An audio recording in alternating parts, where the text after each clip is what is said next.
போன பாட்டுல லவாவையும் குஷாவையும் ஹனுமன் ராமரை சந்திக்க அழைச்சிட்டு போறத பார்த்தோம். இப்ப லவாவும் குஷாவும் ராமருடைய அறைக்கு போறாங்க.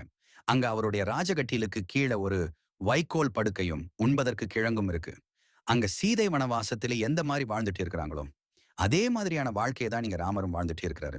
இத பார்த்து லவாவும் குஷாவும் கண்கலங்குறாங்க. குஷா லவா கிட்ட, அண்ணா, அயோத்திய தேசத்தின் பேரரசர் நாம் தாயை போன்று அவரும் எளிமையான வாழ்க்கையை வாழ்ந்து கொண்டிருக்கிறார்னு சொல்றாரு. இப்ப அந்த இடத்துக்கு வனவாச உடையோடு ராமர் வந்துட்டு இருக்கிறாரு. ராமரை பார்த்ததும் லவாகுசா கண்களில் இருந்து கண்ணீர் வழிகிறது. ராமர் இருவரையும் பார்த்து, உங்களை கண்டால் எனக்கு பயமாக இருக்கிறது. ஏனென்றால் இப்போதெல்லாம் என்னை காண்கின்றீர்களோ அப்போதெல்லாம் உங்கள் கண்களில் கண்ணீர் வருகிறதுன்னு சொல்றாரு. உடனே லவாகுசா ராமரின் கால்களில் விழுந்து வணங்கிட்டு அழுகிறாங்க. நாங்க எவ்வளவு பெரிய முட்டாள்தனமான செயலை செய்து விட்டோம். எங்களுடைய கீழ்த்தனமான எண்ணங்களை நினைத்து வருந்துகிறோம். நாங்கள் நினைத்துக் கொண்டிருந்தோம் நீங்கள் அரண்மனையில் இன்பமான சொகுசான வாழ்க்கையை வாழ்ந்து கொண்டிருப்பீர்கள். ஆனால் சீதாதேவி காட்டில் துயரத்தில் இருக்கிறார் என்று அழுதுகிட்டே லவா சொல்றாரு. உடனே குஷா, ஒரு பக்கம் அயோத்திய அரசராக உங்கள் கடமையையும் உங்கள் மக்களை காக்கும் பொறுப்பையும் தவறாது செய்து கொண்டிருக்கிறீர்கள். மறுபக்கம் ஒரு துறவியைப் போல் சுகமான வாழ்வை ஒவ்வொன்றையும் துறந்து வாழ்ந்துட்டு இருக்கீங்க. இந்த வனவாசம் சீதாதேவிக்கு மட்டும் அல்ல, இது ஸ்ரீராமருக்கும் தான் என்று புரிந்து கொண்டோம். இன்றுதான் புரிந்தது, சீதாதேவிக்கு ஸ்ரீராமரை நினைத்து ஏற்படும் துயரத்தை விட ஸ்ரீராமருக்கு சீதாதேவியை நினைத்து ஏற்படும் துயரம் பெரிதென்று. இருவரும் அழுதுட்டே இருக்கிறாங்க. இப்ப ராமர் லவா குஷா கிட்ட உங்கள் கண்ணீரும் உங்கள் வார்த்தைகளில் இருந்து வெளிப்படும் துயரமும் எனக்கு நன்றாக உணர்த்துகிறது. எங்கள் இருவரின் துயரத்தை விட உங்கள் இருவரின் துயரமும் ஆழமானதுன்னு இருவரையும் கட்டிப்பிடிச்சிருக்கிறாரு. அப்படியே கட் பண்ணி அந்த பக்கம் சீதையை காமிக்கிறாங்க. ரொம்ப சந்தோஷத்தோட ராமருடைய ஓவியத்தை பார்த்துட்டு உட்கார்ந்துருக்கிறாங்க. இந்த பக்கம் லவா, ராமர் கிட்ட உங்களுடைய பிரிவிற்கான முடிவை நாங்கள் கொண்டு வருவோம். சீதாராமன் சங்கமத்தை நாங்கள் நிகழ்த்துவோம். அவர்கள் இருவருக்கும் இடையில் உள்ள துயரத்தை நாங்கள் விரட்டுவோம்னு சொல்றாரு. உடனே குஷா, இந்த காரியம் வெற்றி பெற வேண்டும் என்றால் அயோத்திய மக்கள் ஒவ்வொருத்தரும் பெண்களின் முக்கியத்துவத்தை உணர வேண்டும். தாய், மனைவி, சகோதரிகளின் உணர்வுகளை மதிக்க வேண்டும். பெண்களை சமமாக நடத்த வேண்டும். அயோத்திய மக்களின் தாழ்வான எண்ணங்களை மாற்ற எங்களிடம் ஒரு வழி இருக்கிறது. அது மிகவும் நேர்மையான வழி மற்றும் எளிமையான வழின்னு சொல்றாரு. ஆனால் உங்களுடைய அனுமதி இல்லாமல் உங்கள் ராஜ்யத்தில் எங்களால் எதுவும் செய்ய முடியாது. நாங்கள் உங்களுக்கு வாக்களிக்கிறோம். இதன் மூலம் எந்த அசம்பாவிதமும் நடக்காதுன்னு குஷா சொல்றாரு. அதற்கு சாத்தியமில்லைன்னு ராமர் சொல்ல, உடனே லவா, நாங்கள் உங்கள் மகன்கள் என்பதால எங்களுக்கு ஒரு வாய்ப்பினை கொடுங்கள்னு கேட்கிறாரு. உடனே ராமர் அதிர்ச்சியா பாக்குறாரு. உடனே குஷா, அது ஒன்றுமில்லை, நீங்க தானே சொன்னீங்க மகாராணி சீதா எங்களுடைய தாயை போலன்னு. அப்படின்றால் நீங்கள் எங்கள் தந்தை தானேன்னு சொல்லி சமாளிச்சிடுறாரு. உடனே ராமரும் தலையசைத்து, இந்த ராமன் ஒரு மன்னன் என்பதால் தன் மக்களுக்கு என்றும் ஒரு தந்தையாகவே இருந்து வருகிறான்னு சொல்றாரு. உடனே லவா, அப்படி என்றால் இப்போது நாங்களும் உங்கள் மக்கள்தான், அதாவது உங்கள் மகன்கள். இந்த மகன்களுக்கு தங்கள் தாய் மற்றும் தந்தையினை ஒன்றிணைக்க ஒரே ஒரு வாய்ப்பினை மட்டும் கொடுங்கள்னு லவா சொல்றாரு. ராமர் இருவரையும் பார்த்துட்டே இருக்கிறாரு. உடனே ஹனுமன், தயவு செய்து ஓத்துக்கொள்ளுங்கள் பிரபு. எனக்கு லவா குஷா மீது முழு நம்பிக்கை இருக்கிறது. பிரபு, அவர்களின் பொறுப்பை நான் ஏற்கிறேன். இந்த முயற்சி வெற்றி பெற்றால் இந்த ராஜ்யம் முழுவதும் மகிழ்ச்சி பெறும்னு சொல்றாரு. இப்ப ராமர் சரின்னு ஒத்துக்கிறாரு. ஆனால் ஹனுமான், ஒரு விஷயத்தை மட்டும் நினைவில் வைத்துக்கொள். எந்த ஒரு எண்ணமோ அல்லது நடந்து கொள்ளும் முறையோ மக்களிடம் ஒரு பொறுப்பாக திணிக்கப்படக்கூடாது. அயோத்திய மக்கள் ஒரே நாளில் உங்கள் வார்த்தைகளை ஏற்றுக்கொண்டால் உங்கள் முயற்சி தொடரும். இல்லை என்றால் அதை மாறும்படியும் விதியின் வசமே விட்டு விடுவோம்னு சொல்றாரு. அண்ணா, இது எங்களுடைய விருப்பமும் தான். நாங்களும் உங்களுக்கு உதவி செய்கிறோம்னு குரல் கேக்குது. யாருன்னு பார்த்தா ராமரின் தம்பி மகன்கள் தான் வந்திருக்கிறாங்க. உடனே ராமர் அண்ணனான்னு கேட்கிறாரு. அதுக்கு இளவரசன், ஆம், உங்களை அவர்கள் தந்தையாக நினைத்தால் எங்களுக்கு அவர்கள் அண்ணன்கள் தானேன்னு சொல்றாரு. உடனே ராமர், லவாகுசா, ஹனுமான் எல்லாரும் சந்தோஷப்படுறாங்க. அப்படியே கட் பண்ணி அந்த பக்கம் நதிக்கரையில அந்த பெண்மணி காத்துட்டு இருக்கிறாங்க. அந்த இடத்துக்கு லவா குஷாவோட சேர்ந்து இளவரசர்களும் வராங்க. அப்புறம் அனுமனும் வராரு. ஹனுமனை அந்த பெண்மணி வணங்குறாங்க. இப்ப லவா, அம்மா, உங்களிடம் ஒரு உதவி கேட்டுதான் நாங்கள் வந்துள்ளோம்னு சொல்றாரு. அதற்கு அந்த பெண்மணி என்ன உதவின்னு கேக்குறாங்க. இப்ப அவர்களோட திட்டத்தை லவா குஷா அந்த பெண்மணி கிட்ட சொல்றாங்க. உடனே அந்த பெண்மணி, நிச்சயமாக இதை நான் கண்டிப்பாக செய்வேன், எனக்கு உத்தரவு மட்டும் தாருங்கள்னு சொல்லிட்டு அந்த இடத்தை விட்டு கிளம்பிடுறாங்க. இப்ப இளவரசர்கள் 6 பேரும், எங்களுக்கும் உத்தரவு தாருங்கள் அண்ணான்னு கேக்குறாங்க. உடனே குஷா, கண்டிப்பாக நீங்கள் அனைவரும் ஒரு இடத்தை தயார் செய்யுங்கள். நம்முடைய திட்டத்திற்கு அது உதவியாக இருக்கும். உங்களுக்கு தெரியும் இல்லையா எந்த மாதிரியான இடத்தை தயார் செய்ய வேண்டும் என்று கேட்கிறாரு. உடனே ஒரு இளவரசன், கண்டிப்பாக நாங்கள் நம் திட்டத்திற்கு ஏற்ற இடத்தை தயார் செய்கிறோம்னு சொல்லிட்டு அங்கிருந்து கிளம்புறாங்க. உடனே ஹனுமன், அனைவரும் இந்த திட்டத்துல பங்கு பெறுகிறார்கள்.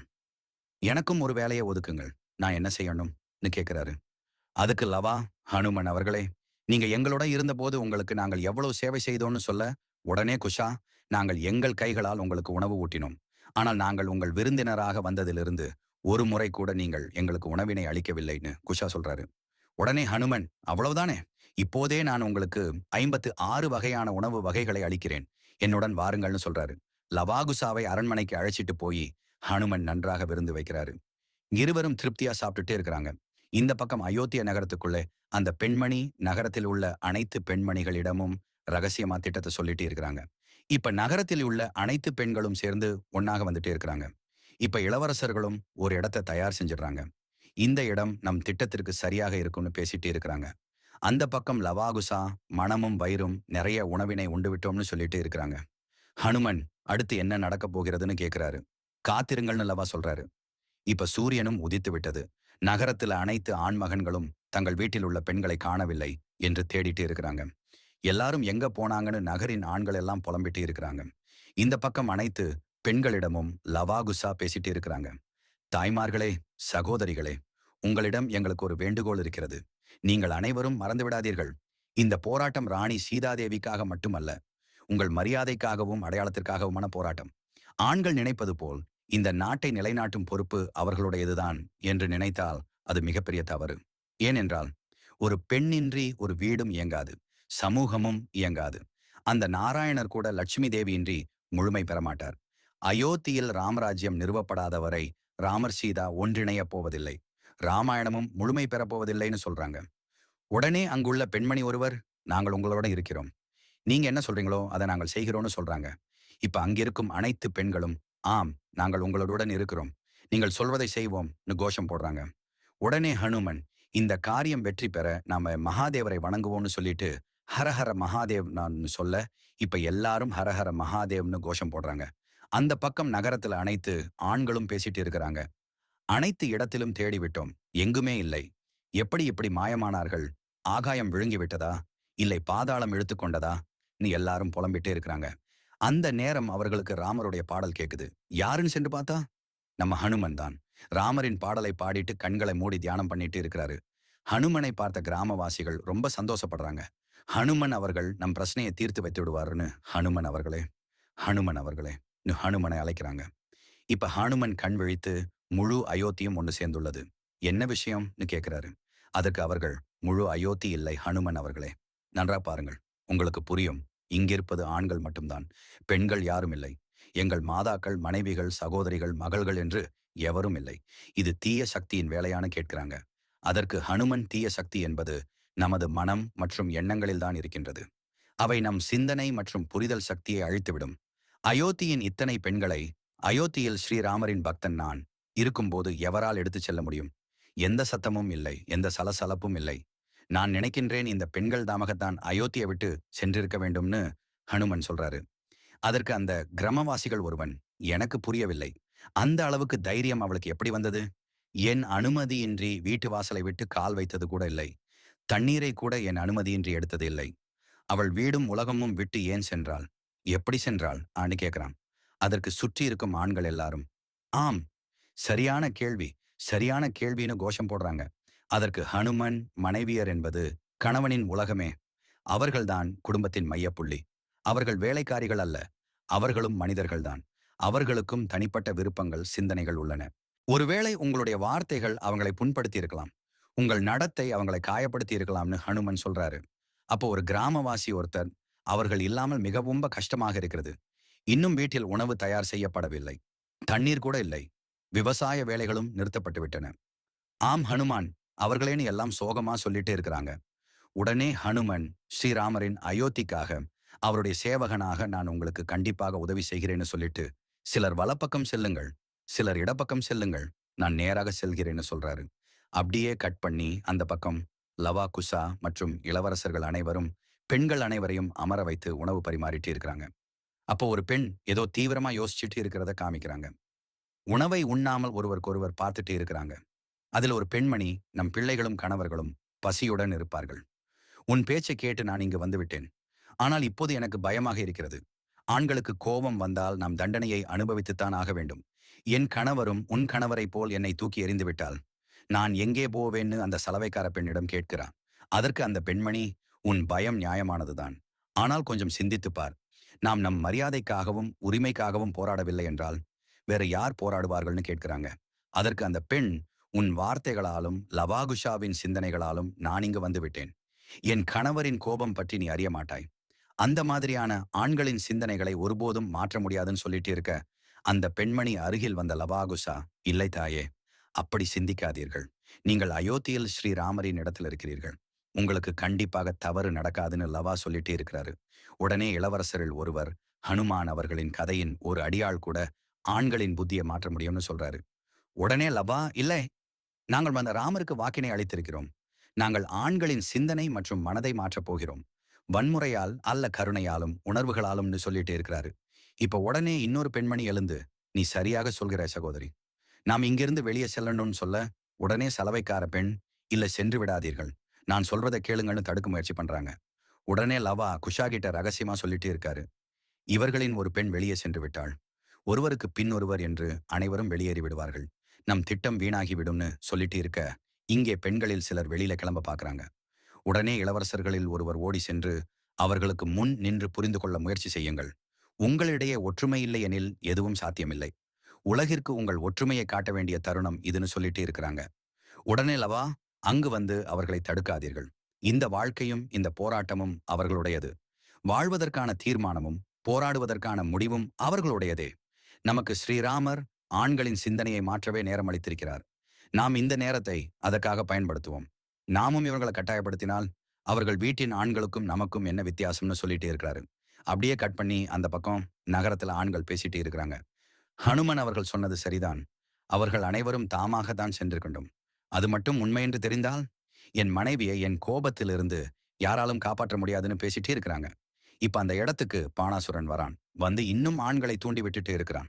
அந்த பெண்களுக்கு அவர்களின் இடம் என்ன என்பதை இன்னைக்கு நம்ம அனைவரும் காண்பிக்க வேண்டும்னு சொல்லி அங்கிருந்த ஒரு கம்பத்தை பானாசுரன் எடுக்கிறான். உடனே எல்லாரும் ஆளுக்கு ஒரு கம்பத்தை எடுத்துக்கிறாங்க. இப்ப அங்கிருந்து வெளியேறிய சில பெண்கள் வந்துட்டு இருக்கிறாங்க. ஆண்களும் கோவமா இந்த பக்கம் வந்துட்டு இருக்கிறாங்க. இப்ப பெண்கள் ஆண்களை பார்த்து ரொம்பவே பயப்படுறாங்க. இந்த பெண்களை பார்த்துட்டு அவங்களது கணவர்கள் கோவமா பேசிட்டு இருக்கிறாங்க. காலையிலிருந்து எங்க போன? எங்க அனுமதி இல்லாமல் எப்படி வீட்டு வாசலை தாண்டினாய்? எப்படி கணவனின் கட்டளையை மீறினாய்? அதற்கான தண்டனை உங்களுக்கு கிடைச்சே தீரும்னு அந்த பெண்களை தாக்குவதற்காக நெருங்குறாங்க. இப்ப அந்த பெண்கள் பயந்து, காப்பாற்றுங்கள், காப்பாற்றுங்கள்னு ஓடுறாங்க. ஆண்களும் துரத்திட்டே போறாங்க. கடைசியா லவா குஷா மற்ற பெண்கள் இருக்கும் இடத்திற்கு அந்த பெண்கள் ஓடி வராங்க. இப்ப லவா குஷா இளவரசர்கள் எல்லாரும் அந்த பெண்களுக்கு முன்னாடி வந்து பாதுகாப்பா நிக்கிறாங்க. இப்போ கிராமவாசிகள், ஹோ, நீங்க தானா இந்த திட்டத்தை வகுத்தது? எங்கள் கிராம பெண்களை தூண்டி விட்டீங்கள்னு கேக்குறாங்க. அதுக்கு லவா, ஆம், திட்டம் எங்களுடையதாக இருந்தாலும் முடிவெடுத்தது உங்கள் மனைவிகள்தான். அவர்கள் ஒன்றும் அறிவற்றவர்கள் இல்லை. அவர்கள் சிந்தித்துதான் எங்களுடன் சேர்ந்தார்கள்னு சொல்றாரு. அதற்கு கிராமவாசி, எங்கள் பெண்களை நீங்கள் தவறாக வழிநடத்தியதற்கு உங்களுக்கு கண்டிப்பாக தண்டனை கிடைத்தே தீரும்னு சொல்றாரு. உடனே அந்த இடத்திற்கு தன் மனைவிகளோட வந்த ஒரு கிராமவாசி, ரிஷிகுமாரர்கள் சொல்றதுல தவறில்லை, பெண்களும் மரியாதைக்குரியவர்களேன்னு சொல்றாரு. இதை கேட்ட மற்ற கிராமவாசிகள், உன்னுடைய அறிவுரை எங்களுக்கு தேவையில்லைன்னு சொல்றாங்க. உடனே அவர் தன் மனைவிகள் மற்றும் மகன்களுடன் பெண்களுக்கு ஆதரவாக லவாகுஷாவின் பக்கம் நிற்கிறார். உடனே குஷா, நாங்கள் பெண்களுக்கு அவர்களது மரியாதையையும் மதிப்பையும் உணர வைத்தோம். இதுல என்ன தவறு இருக்கிறதுன்னு கேட்கிறாரு. உடனே அந்த சலவைக்கார பெண், நீங்கள் எப்போதாவது எங்களை ஒரு மனிதராக பார்த்தீங்களா? உங்கள் பண்ணையில் வேலை செய்யும் ஒரு வேலைக்காரியைப் போலவே நினைச்சீங்க. உங்களுக்கு சமையல் செய்யும் வேலைக்காரியாக, துணிகளை துவைக்கும் வேலைக்காரியாக, குழந்தைகளை பார்த்து கொள்ளும் ஒரு வேலைக்காரியாகவே நடத்தினீங்க. அப்படி இருந்தும் நாங்கள் உங்கள் மீது அன்பினை செலுத்தினோம். உங்கள் இல்லத்தை அழகாக வைத்துக் கொண்டோம். இப்போது எங்களுக்கு மரியாதையை தான் நாங்கள் கேட்கிறோம். அதில் என்ன தவறுன்னு பேசிட்டு இருக்கும்போதே, போதும், நிறுத்துன்னு ஒரு குரல் கேக்குது.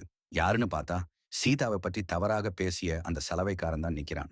அன்று ஒரு நாள் நீ வீட்டை விட்டு வெளியேறி ஒரு படகனுடன் வந்தாயே, இன்னைக்கு இந்த நாடகத்தை போட்டு என்னை அவமானப்படுத்துகிறாயா என்று கோபமா கேட்கிறான்.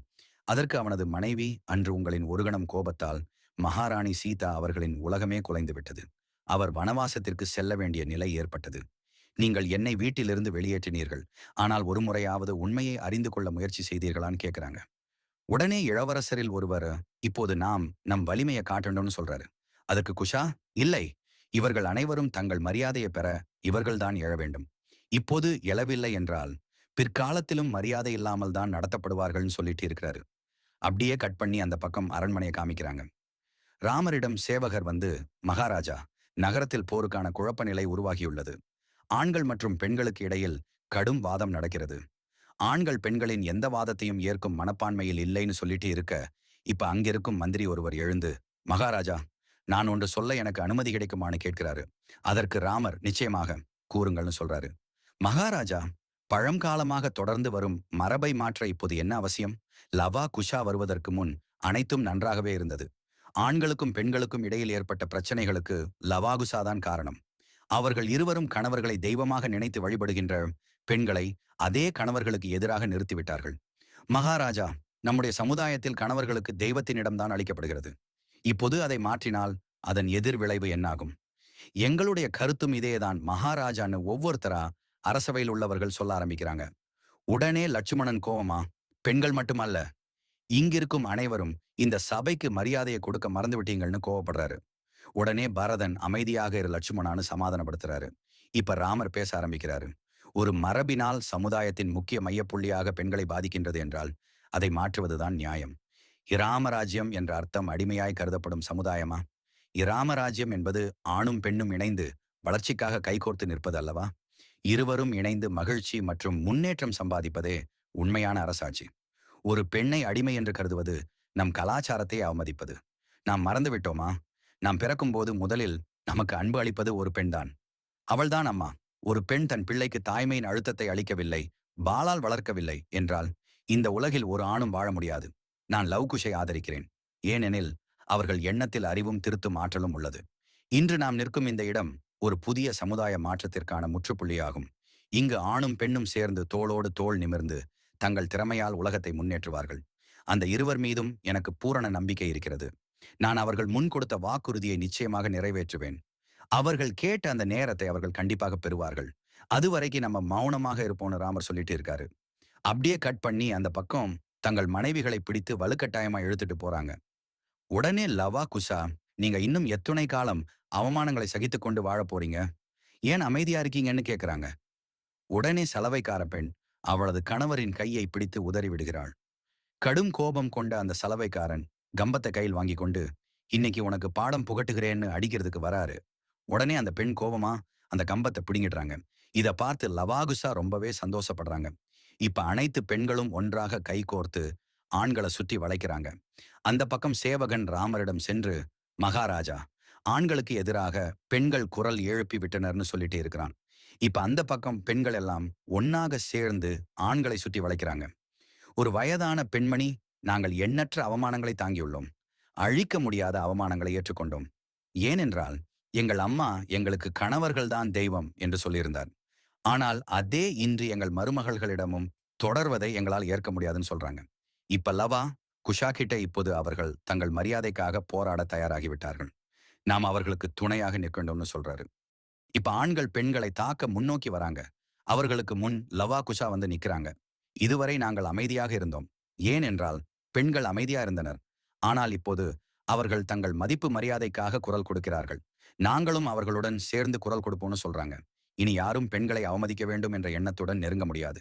நாங்க வால்மீகியின் சீடர்கள், ஸ்ரீராமர் சீதையின் வழியை பின்பற்றுபவர்கள். நாங்கள் இவர்களுடன் இருக்கிறோம்னு அல்லவா சொல்ல இப்ப இளவரசர்கள் எல்லாரும், ஆம், நாங்கள் இவர்களுடன் இருக்கிறோம்னு கோஷம் போடுறாங்க. அப்ப அந்த இடத்துக்கு ஹனுமன் வராரு. அனுமனிடம் கிராமவாசிகள் குறை சொல்லிட்டு இருக்கிறாங்க. பாருங்கள் ஹனுமான் அவர்களே, இந்த லவா குஷா பெண்களை தூண்டி விடுகிறார்கள்னு. அதற்கு ஹனுமன், ஹோ, ஒரு வீட்டையும் குடும்பத்தையும் நிர்வகிக்கும் பெண் அறிவற்றவளா? யாராவது பேசினால் உடனே தூண்டப்பட்டு விடுவாளா? நடந்த அனைத்தையும் நான் பார்த்து கொண்டுதான் இருந்தேன். இந்த பிரச்சனைக்கான தீர்வு உங்களிடம் இருக்கிறதா? ஹனுமன் கேட்கிறாரு. உடனே லவா குஷா நம் திட்டத்தை நிறைவேற்ற வேண்டிய நேரம் வந்துவிட்டதுன்னு ரகசியமா பேசுறாங்க. இப்ப லவா சொல்றாரு, தீர்வு எனக்கு தெரியும். நீங்கள் அனைவரும் உண்மையில் பெண்களின் பங்கு சமையல் செய்வதிலும் குழந்தைகளை பார்த்துக் கொள்வதிலும் தான் என்று நினைத்தால், அவர்களை உங்களை விட தாழ்வாக நினைத்தால், அவர்கள் இல்லாமல் ஒரே ஒரு நாள் உங்கள் வாழ்க்கையை நடத்தி பாருங்கள். இது சூரியன் உதிக்கும் நேரம். சூரியன் மறையும் நேரத்திற்கு இன்னும் 4 காலம் மட்டுமே உள்ளன. அதற்குள் உண்மை தெரிந்துவிடும். பெண்கள் மதிக்கப்பட வேண்டியவர்களா இல்லையா என்பதுன்னு லவாகுசா சொல்றாங்க. அந்த பக்கம் சேவகன் இங்கு நடப்பதையெல்லாம் சொல்லிட்டு இருக்க, லட்சுமணன் சேவகனிடம், லவாகுசா சொல்வதை ஆண்கள் ஏற்றுக்கொண்டார்களான்னு கேட்கிறாரு. அந்த பக்கம் ஆண்கள் அனைவரும், ஆம், நாங்கள் ஏற்றுக்கொள்கிறோம் ஏற்றுக்கொள்கிறோம்னு கோஷம் போடுறாங்க. இந்த பக்கம் நடந்ததை கேட்டு ராமர் முகத்தில் சிறிது சந்தோஷம் தெரிகிறது. உடனே அங்கிருந்தவர், மகாராஜா, நீங்கள் சந்தோஷப்படுகிறீர்களா? இந்த சவால் உங்களுக்கு பிடித்திருக்கிறதா? ஆண்கள் அகம்பாவம் பிடித்தவர்கள். எதை வேண்டுமானாலும் பயன்படுத்தி அவர்கள் வெற்றி பெறுவார்கள். அப்படி வெற்றி பெற்ற பின் பெண்களை தள்ளி வைத்துவிட்டால் பின் அந்த பெண்களின் நிலை என்னவாகும்? அயோத்திக்கு இது பெரிய களங்கமாக மாறிவிடாதான்னு கேட்கிறாரு. அந்த நேரம் அமைச்சர் அரசவையில் வாதாடி கொண்டிருக்கும் அரசு அதிகாரிகளின் மனைவிகளை அழைச்சிட்டு வந்துட்டு இருக்கிறத காமிக்கிறாங்க. இப்ப வாய் பேசுனவங்க எல்லாம் அதிர்ச்சியா பார்த்துட்டு நிக்கிறாங்க. இதோட இந்த எபிசோடு முடியுது. அடுத்து என்ன நடக்க போகுதுன்னு நாளை பார்ப்போம். காத்திருங்கள். நன்றி. ஜெய் ஸ்ரீராம்.